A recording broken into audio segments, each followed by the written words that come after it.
അതെ, ഞാൻ അവസാനമായിട്ട് ചോദിക്കുക, വിഘ്നേഷൻ ട്രിപ്പിൽ നിന്ന് ഒഴിവാക്കിയാലോ?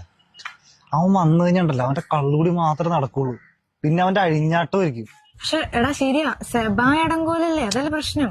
വിഘ്നേഷ് ഇപ്പൊ ആദ്യം വരും, അത് കഴിഞ്ഞിട്ടാണ് സബാൻ വരുള്ളൂ. വിഘ്നേഷ് നമുക്ക് എന്തെങ്കിലും പറഞ്ഞ് ഒഴിവാക്കി വിടാം, പിന്നെ സബാന്റെ വരില്ല. നമുക്ക് മാനേജ് ചെയ്യാവുന്ന കേസേ ഉള്ളു.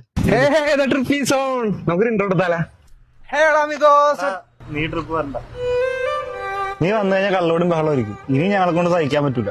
എടാ ഞാൻ കള്ളു കുടിച്ചാൽ ഇപ്രാവശ്യം മര്യാദക്കുന്നോടാ. എടാ ഇത് തന്നെയല്ലേ കഴിഞ്ഞ പ്രാവശ്യം ട്രിപ്പിന് നീ പറഞ്ഞത്. ഇപ്രാവശ്യം ട്രിപ്പിന് ഞങ്ങൾ സമാധാനമായിട്ട് പറ്റിട്ട് പ്ലീസ്. മനസ്സിലായി. രാവിലെ ഇതൊക്കെ വലിച്ചു കയറ്റുകയും ചെയ്തു. കുഴപ്പമില്ല, നിങ്ങൾ പോയിട്ടു.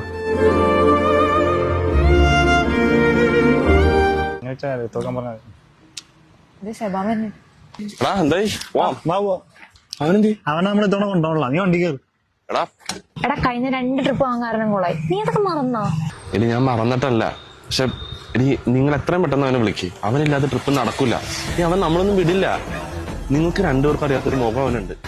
എന്ത് മുഖം? അതെ, വണ്ടി സ്റ്റാർട്ടാണല്ലോ കേട്ടോ.